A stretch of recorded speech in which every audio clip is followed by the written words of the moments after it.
Members will be recognized in order of seniority for their 5 minutes of questioning. An additional round of questioning may be called after all members have been recognized. I now recognize myself for 5 minutes of questioning. Mr. Judd, we know that the Biden border crisis has forced Border Patrol agents to detail and retask agents from the northern border to the southern border to deal with the massive influx of people there. And you've stated recently that agents on the northern border were asked to deploy to Florida to deal with the surge of illegal migrants there as well. Your testimony also referenced a mere 450 agents on duty at any one time to cover this 5,500 miles of land and water border with Canada. Can you describe the impact of the administration's robbing Peter to pay Paul approach to border security, and then what that's done to the jobs and circumstances at the north?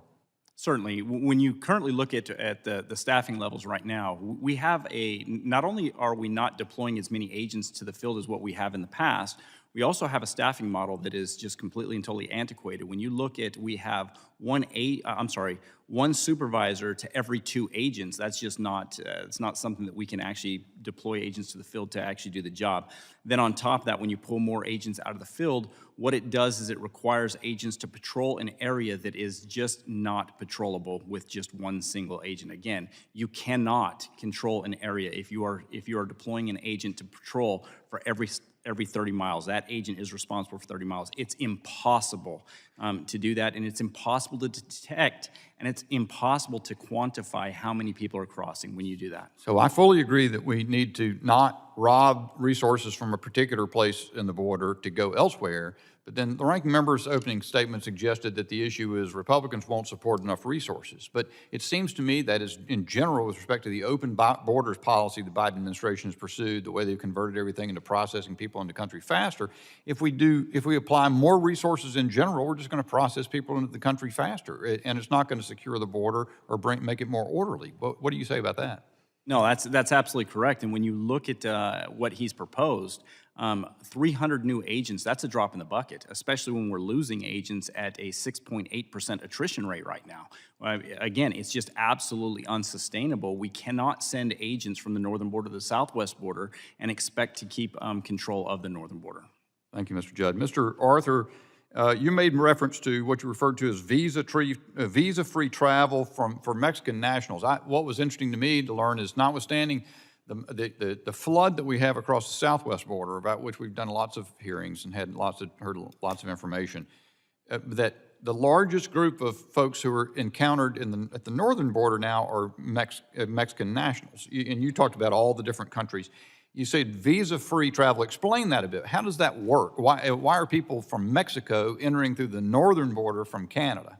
Yeah, so we actually have visa-free travel into the United States from a number of countries all around the world. And as most of you know, if you travel on a U.S. passport, you generally don't need to get a visa to go to most countries.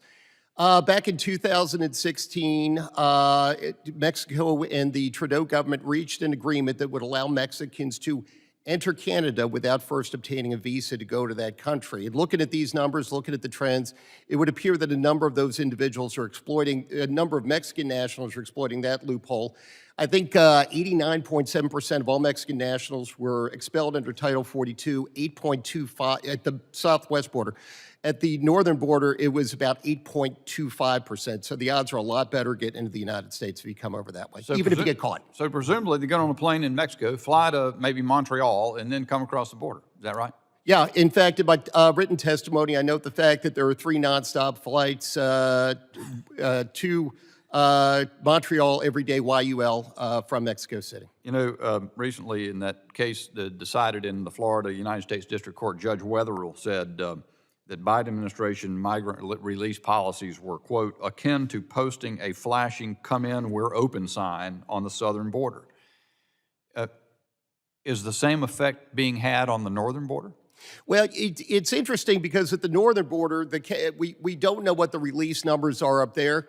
CBP only quantifies them, but given how broad the border is, given how few agents that we have, the opportunities to enter illegally and not be caught are much higher. I'd love to know what the got-away numbers are at the northern border. They're not published. One of the interesting figures in the staff's memo was this fact that so far in fiscal year 2023, the Office of Field Operations that operates ports of entry has encountered 176 individuals in the terrorist screening data set at the northern border. How about that? That seems to me to be, I mean, that's even more than encountered on the southern border, and I understand that's sort of a repeating circumstance, but that seems, you don't need that many terrorists to enter the country to cause spectacular harm.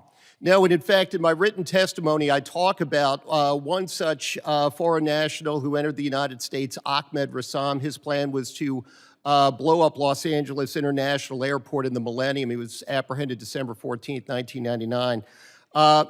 But yeah, it is interesting because a great deal of attention has been paid to people on the terrorist watch list being apprehended at the southwest border. When you look at those northern border port numbers, they're sky high. That is definitely a source of concern. Again, Canada and the United States, good partners. Canada does a very good job, certainly today, defending itself and defending the United States from terrorist incursion. We can't make it any easier for terrorists to get into this country. Thank you, Mr. Arthur.